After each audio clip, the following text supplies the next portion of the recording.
How you doing? Yeah, good, good. Just cruising actually. Just put the little guy down and just Vino time. Vino and Eminem. So, mate, why don't we start with where you are and why you're there? It's pretty obvious you're over in the US right now, so just give us a little Mm. snapshot into what you're doing there, how long you've been there, and how long are we going to have you away from Australia? Yes, I've been in California now for just on 2 months. Um, we Before this whole pandemic sort of started, we were planning on spending anywhere between 30 and 40% of the year here anyway. Um, and then just with my companies and stuff too, just doing some work. Obviously, the WSL finals were on. I had to do work for Rip Curl. Been doing some work for Yeti, then doing some freelance stuff as well for the WSL. And yeah, so we've been over here and working on a few different things, which has been really cool. And probably stay here probably till the end of November. Yep. Um, and then yeah, try and get home. Back for Christmas. Mm. What is the fave go-to at the moment? Is it the 20, or are you just liking the versatility of switching things around? Yeah, I've been writing so many different things. It's been really cool since I've been over here. I got a box of boards sent over from DH. Obviously got my regular DNA thrusters, but then also I got the horseshoe twin that people have been seeing, and then this diamond tail twin with a trailer that's been fun, um, and then my phoenixes, which is perfect for California sort of waves. But then also Mayhem made me a bunch of boards as well, and he made me probably more high performance boards, a couple Yep. of small little grovelers, and also one of the round nose fishes, 96s. Yep. Um, and so I've been just sort of just mixing through all of them. Um, if I feel like I'm getting bored on one, I'll just change it out and go totally the opposite way. But yeah, probably the boards that I've been having the most fun on have been the horseshoe twin, um, the round nose fish, and then a sub driver from Mayhem, and then obviously my DNA from DH when the waves are up. Yeah, cool. Just sort of looking on social media and looking online and watching clips come out of lowers, because it seems every time you paddle out there, there's a stack of cameras on the beach. And It's like for the super bank, me, mate. Play yeah, someone there. for me, just watching you, whether it's the Mayhems or the DHs or whatever, it seems like when you have when you have the new MF H420 in there, there's this sort of freedom feeling to your surfing that's really nice aesthetically to watch. And that little tail slide right at the end, and it just seems like you're having a lot of fun when you're riding that fin, that setup. Yeah, it's been really fun. As I said before, it's each time I jump on a twin, um, I'm just learning what it does and what it doesn't do. I've been really enjoying the flow that it has and just trying to eliminate a lot of double pump bottom turns and all that sort of stuff, and just letting the board flow and letting the fins do what they're made to do, and then every now and then I'll just try and tweak it out so I look like I'm ripping, but I'm pretty much going at level 7 for most of it. Well, I think you've tapped into something there, because for me anyway, I believe there's an element of restraint that you need when you're riding a twin, because that you can overpower them. With that thruster or a quad, you really can hit fifth and sixth gear and hit the chicane as fast as you want, and it's going to dig in there. But with the with the twin, you do have to be a little bit careful, especially on your backhand. But I feel like with your twin set, we've come really close to finding that area where you can still push really hard for the twin, and still feel that level of control that makes you comfortable. Yeah, it's a different style of surfing, I guess, with the longer rail on the horseshoe twin, and then also the extra little tip on the H4 twins. It sort of has that extra hold, and so I sort of move my back foot up just a little bit so it's over those fins, and it's sort of the drive and the hold that they have when I'm up there is as good as any board, thruster, quad, whatever.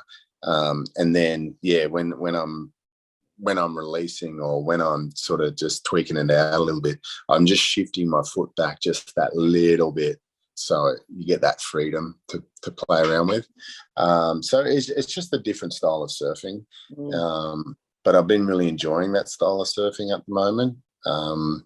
Just trying to, as I said, minimalize stuff and eliminate a lot of sort of jerkiness, and just sort of just let the momentum of the board and the fins sort of do their thing, and then sort of just steer it around.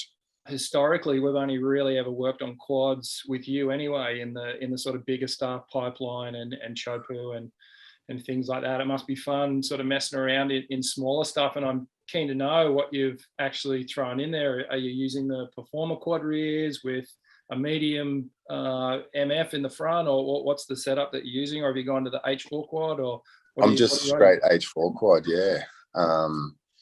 the large H4 quad. So it's sort of, I guess I did a little bit of testing when we were coming up with the H4 quads, sort of with those trailer fins, and obviously, as you said, only been riding in really good waves like the points and stuff like that, because that's pretty much the only quads I've got.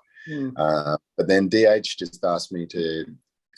He's just released the Phoenix in a swallowtail in 5-fin setup, where you can have quad or thruster or whatever. And I actually been really enjoying it, and it's been feeling super fast, but also just great drive, and also really good hold throughout the carve.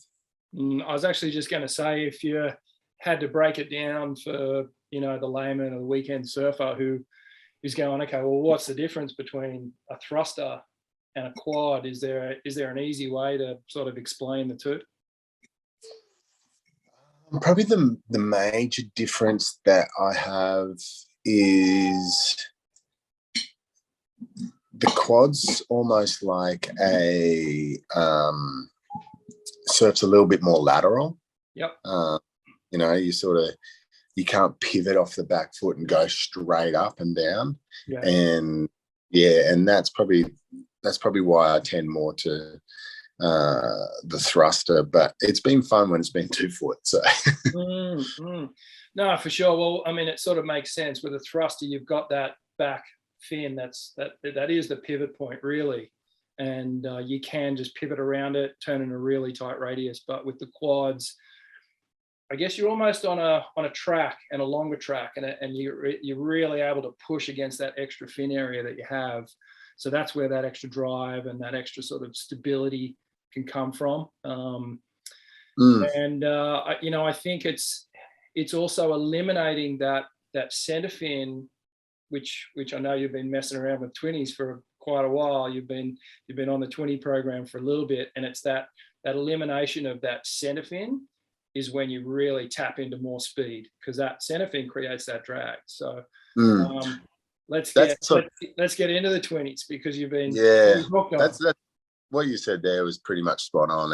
It's probably the happy medium between a twin fin and a thruster. Yeah. So that's sort of what I've been feeling. Is it my favorite go-to? Probably not, but it's been fun for the last few days. So it's been awesome learning again. Yeah, I'm curious, just talking about like momentum and flow and not necessarily fighting the wave and flowing with the wave. Have you upped your volumes, or how's your board volume changed since several years ago when you were kind of on the tour at sort of, maximum fitness and tuned in? Please say I'm not fit. No, mate. You're probably fitter than 90% of people in the water still, but I'm pretty fat. But no, look, I guess it's funny. It's funny you bring up volume, because it was at this event in 2011 that I actually changed all my volumes. I remember. Yeah, and I was having a tough year that year. I had injuries and just was not really enjoying my surfing at all. Every time I went surfing, it was painful. It just felt like I was trying really hard, and I just went up and got a board off Mayhem, and it was one of Kolohe's old boards. It was creased, so he just threw it back, and I just went, can I just take this for a spin and just have a go, and it ended up being my favorite board that year. And that sort of just changed my whole outlook on foam and where to put it, and how much you need and stuff like that. But yeah, back to your question, I guess I haven't added that much foam. I'm still sitting around. When I was on tour, I was probably around the 26 and a half. Yep. 26 and a half, and now I'm sitting about 27 and a half. Okay. DH probably lies to me and writes whatever he feels like, but I think they're around 27 and a half, and okay. On the shorter ones probably go a little bit more, maybe close to 28. Well, I mean, I've been on this sort of mid-length and cruiser and 20 path for the last few years, and I've basically gone from 29 liters up to 60. mid-30s, even up to 40. Wow. On the mid-lengths, and I've really, I'm high 40s now, so and a couple of hip operations and all sorts of issues working against me, but I've actually found the extra volume so welcoming, and trying to actually ride as much volume as possible while still feeling that sensitivity and flow and not compromising that performance. So I'm having a lot of fun doing that. Now that I'm aware of it, I actually look in the water at everyone around me, and I see people, and I go, dude, if you just had a couple more liters, you'd be having so much more fun, So anyway, that's a little tangent of my I'm an advocate of riding as much volume as possible without sacrificing performance, rather than trying to ride the least amount, because you'll be kind of sitting in the water, not sort of on the water. But there's definitely a saying, I guess, foam is your friend. Yep. And I think, especially for the everyday surfer, don't be scared of foam. But on the performance level, there's a very fine line. Yeah, agree. On having too much foam, and I think at times DH and I were guilty of going too thick.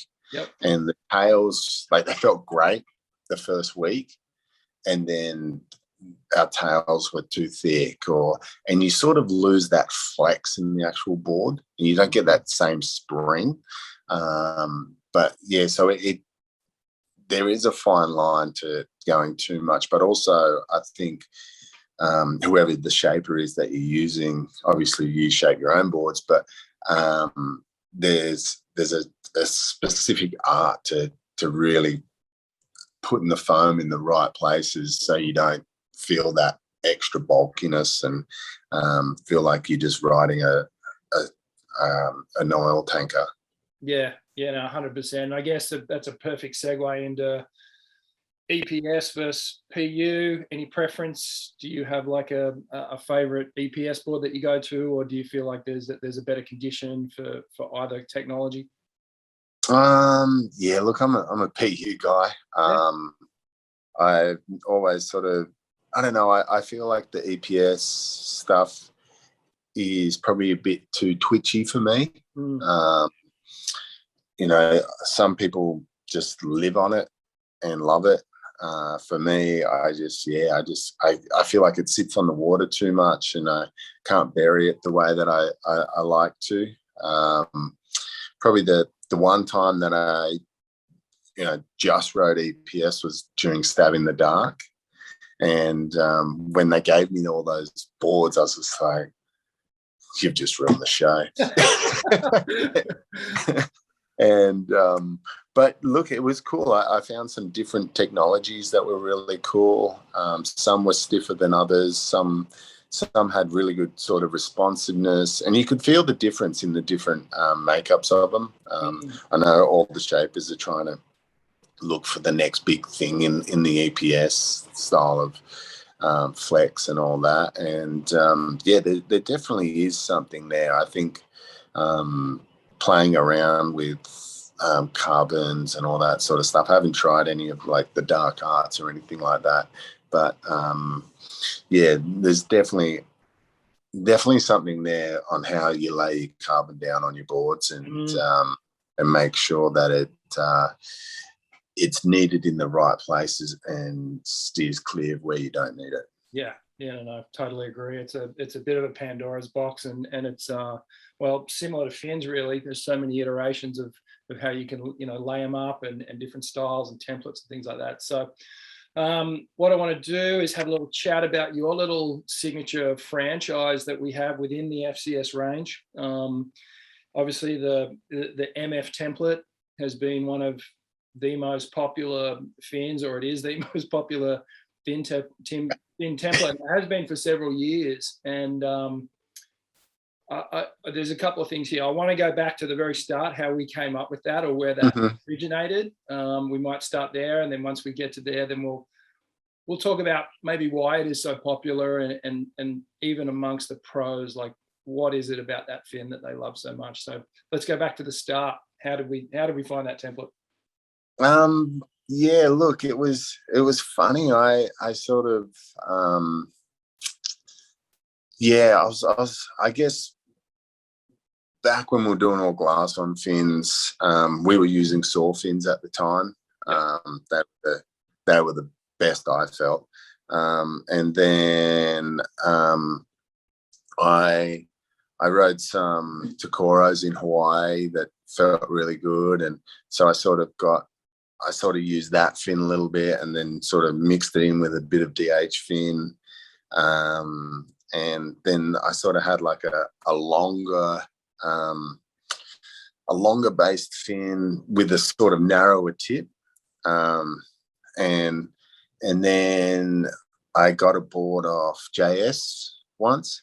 Yep. And he had these fins, and the board was good. But it was something in the fins that I was just like, this feels amazing. And it was sort of funny because Parko sort of went to the template that I was riding at the time, and he loves that template. I think he still rides that template till this day. And then I sort of just got the saw template that JS was using, and that became my regular glass on fin. Then you kept pestering me to ride FCS for a long time, and I wasn't really sold at the time, and so I did a trip with my mates, and I took what did I do? I took everything. I took glass on fins, I took future fins, and then FCS fins, and I think I had like 9 boards that were all exactly the same, but just two in glass on, 2 in FCS, and then 2 in futures, and just rode them. I rode them like consecutively in the same conditions all the time. And every time that I rode the FCS, I just felt like my surfing was just that smidgen faster. It was that little bit more responsive, but would still hold. And I always had this thing in my head back in the 2-tab days that the fins would just skate out. And it was such a it was just like, it was a mental thing. And once I rode it in Indo and then just went, totally came home and I went, this is what I'm riding from now on, DH. It feels way better than Glass On, feels better than Futures. And then from there, I got a board made. I came over to the US for the US Open at Huntington, and he made me like I was riding 5.11s or 6.0s at the time. He made me a little 5.10, and my first surf on, I was like, this is the board.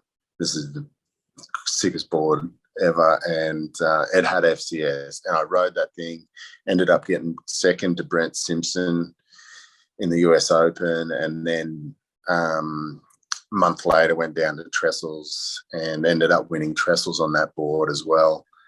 And yeah, I went at that, and still on tour at that time, I had half Glass On, half FCS. And I just wish I had all FCS on my boards, because I was riding the Glass On ones and they just felt sluggish and they just felt just not right there. And so, yeah, that was it. That was sort of where I changed. But you actually came to my house, and you and DH came, and my world title board that I broke, my 2007 world title board that I broke, you guys kicked the fins out of it and went and made the template off that specific board. And it's been the fin ever since. And there's some subtleties there that we need to just talk about too, because I remember working with the designers up at Surf Harbour at the time, and we got the fins off that board, and you know that you put a fin or a Glass On fin in, and then there's obviously rovings, and then there's obviously, you know, layers of fiberglass that go over the fin, and then the sander does his thing. So there's all these little minor changes that actually happen to the fin with a Glass On. So when we took them out of that board, and I took them back to the office, and then we were working with the designers, and they were like, hey, there's this like chamfer at the front edge on the leading edge of the fin that has obviously been, you know, it's a result of the fiberglass layers and the sander doing his thing. Are we making these with this chamfer in it, or are we making it just with a real sharp, pointy leading edge as we traditionally did to that point? And I said, make them both. And that's when I think I handed them to you. And then that's when you went on that trip to Indo. And I remember you came back and you went, the ones with the chamfer are that little chamfer on that leading edge, they were the ones that felt the fastest. And it was just, it's something that has been integrated into your fin ever since that day. And it's a unique fin. A couple of the fins in the range have actually adopted it as well. But that was a real learning thing. And it was almost a little kind of by chance that happened. And yeah, I think it was just, cool. I think it was a bit of a mistake, to be honest. Yeah. One of the sanders just made a little mistake, and it was funny because I went to all my other boards and they weren't. Some of them had it and some of them didn't, and I think it was just whoever was sanding at the time. And it was funny to just feel like it's the most minute thing, like as you said, like only barely picked it up, and just just changed the whole fin. And as you say, it's something that we've adopted since then, and something that's been in the fin ever since. And I can feel it. I can sort of feel it when I ride other people's fins. It just doesn't feel as smooth through the water. It feels like a bit sort of, how would you say, sort of almost abrupt. How it's bit more abrupt, and it's not as forgiving. Went through your turns, or when you want to change your turn. So but once again, it's all personal feeling. But I was stoked that you guys picked up on it. So, mate, the MF template, which is in the Carver family, which means it's got a lot. It's a fin with a lot of rake. It's leaning right back there as opposed to an upright fin. You know, what does a fin that's leaning back and have a lot of rake, what does that do? And is there something in that or a reason in that while so many of the pros actually like it? Yeah, look, I guess it's something that will hold in throughout your whole turn, but also will pivot to go straight up and down. I guess the reason why, I don't know, I haven't really asked, but I'm thinking the reason why is that it's such a consistent fin in all different conditions. It doesn't do anything erratic. The flex in it is pretty standard throughout. You know, it hasn't got any like really flimsy points where it will just twang out or anything like that. And yeah, just a consistent fin, like with the template, and then also the makeup of it in the PC, and then the flex in it it's all really consistent. So I think that's probably why so many people like it, is that they can trust it. Yeah, that's the biggest thing. You're not going to get anything weird from it. Yeah, I think that there's an element of sort of reliability and predictability with your fin. I also think that because a lot of the pros have a little bit more tail rocker, it helps to anchor the tail into the board, or have that element of predictability and control when they're really, you know, we're talking about a lot of power here, the best surfers in the world, and they can feel that control, which is nice for them. And obviously the extra drive, the extra sort of forward acceleration with a fin that's holding back in there, is just all those little elements have hit the right mark. Yeah, I think also too, with the waves that you have, especially on the world tour, they are so good. And so you are dealing with a little bit more power. And so, yeah, that's why the consistency of it just helps them, and just sort of eliminates maybe some things that go on upstairs, because they're just like, that's one less thing they have to worry about. It's like, yeah, I've got these fins, I'm golden. Yeah, no, it's cool. And now we've just released it as a Grom template after a lot of people asking for it. So that's cool. Yeah. Thanks. And then we obviously have it in a couple of different technologies as well. So a couple of different flex patterns there, and then obviously your sort of MF twin, which has its roots in the H4 project as well. So there's a good little story in the MF range there. So it's it's great to have you on board as a significant part of the range. But yeah, I'm super stoked to see it in the Grom range. Hopefully it helps with the Groms surfing. Might help them hold their rail a little longer, instead of racing down the line doing massive airs. Well, it's important, right? It's to have that. That's how we learned, growing up. It was all about using the rail of the board a little bit more and elongating the turn, and you had to have that fundamental essence to your surfing before you started working on the tricks, and it's perhaps just a little bit reversed these days. Yeah, for sure. It's kids just love doing big airs though. Well, I can't blame them. I'm sure I could do them. Yeah, I'm super psyched to see what it does in the Groms. But then also to the other style of fins that we have, like the neon carbon. I really like that when it's small. It's got that extra twang. We're talking before about different flex patterns and stuff like that. That's something that has a lot of twang, and up to 4 foot.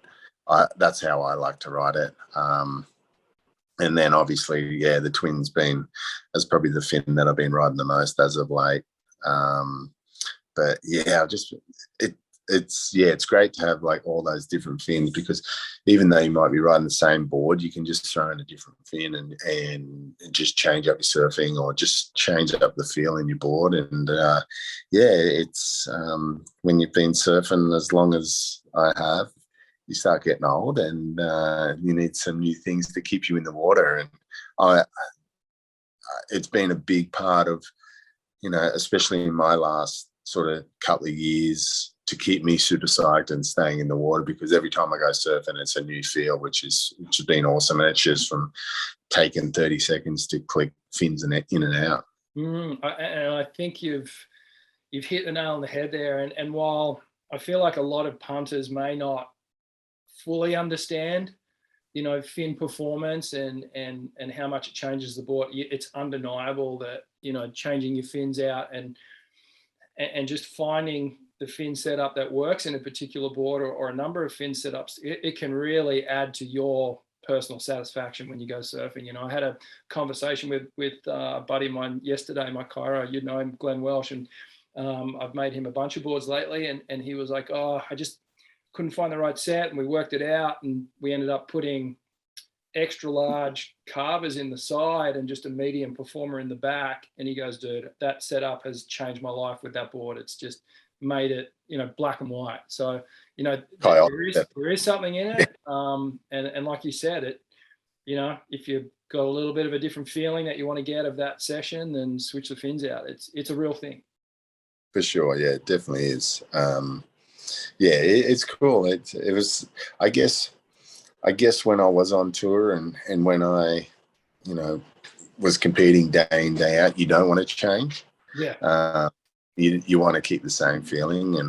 And it's now that I'm sort of on the other side of that and just having a lot more fun. It's been enjoyable to learn and just learn a whole bunch of different style of fins. And I'm going to do some more. And I think also too, the project that we did with the H4 twin and then with DH and just shaping boards around a fin, that was really fun. That was really try and figure that out. And just different fin placements, different rockers and all that style has been a big learning curve in my world. I think a lot of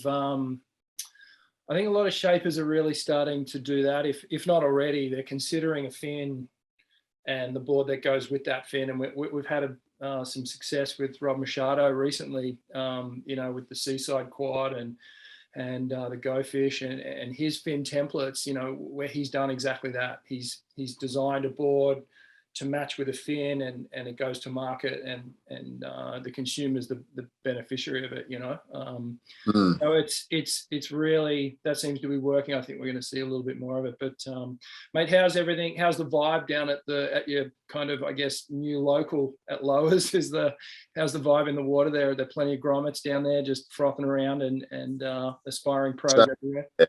Yeah, so many groms.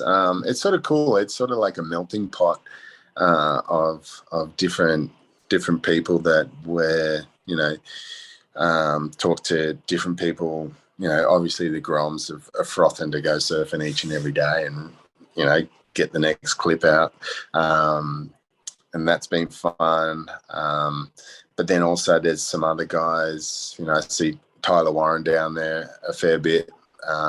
And always talking boards with him. He sort of shapes some pretty alternate sort of stuff. But it's cool to wrap out with him about what he's enjoying and stuff like that. And then there's a few other shapers that go down there. Obviously Mayhem and Cordell Miller cruises down from time to time. So it's cool just to talk boards, and a few other people sort of get right into it. But then on the pro side of it, when you're surfing with people like Carolyn Marks or Griffin and little Jet Shillings, Kalohe, and seeing what they're doing out there, it's been really cool. And so there's a lot of good outtakes to take from all different kinds of people, and then obviously the old boy locals. They call themselves the Silverbacks, and they sit out there and wait for the bombs, and you just sort of take the scraps from them. Yeah, cool.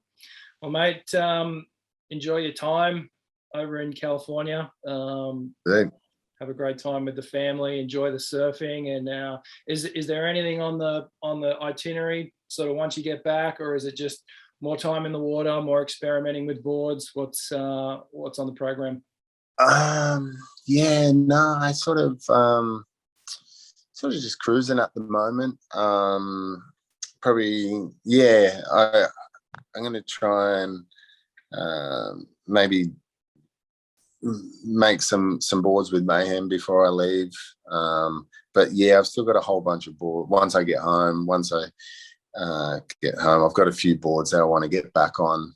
There's a Ryan Birch ASIM pickle fork twin that I want to get back on. I rode it to learn on the H4 twin, and that's a board that I want to get back on and play with.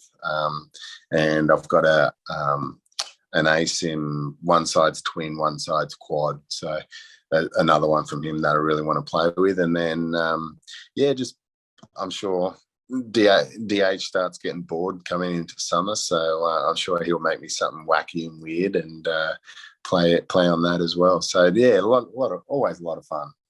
Cool, mate. Unreal. Well, we can't wait till you get back to Oz. Hopefully things open up there, and we'll enjoy a little session up on the Goldie sometime soon. Mate. Yeah, hope all's good at home, and hope people are hanging in all right. And it's hopefully it all opens up soon for everyone. For sure, mate. Well, thanks again. We're stoked to have you as part of the FCS family, mate, and we appreciate your time, and we'll catch you soon. So have a good evening. Enjoy the rest of the wine, mate. We'll talk soon. Cheers. Thanks for letting me use the best products. Yeah, see you, brother. Cheers. Bye.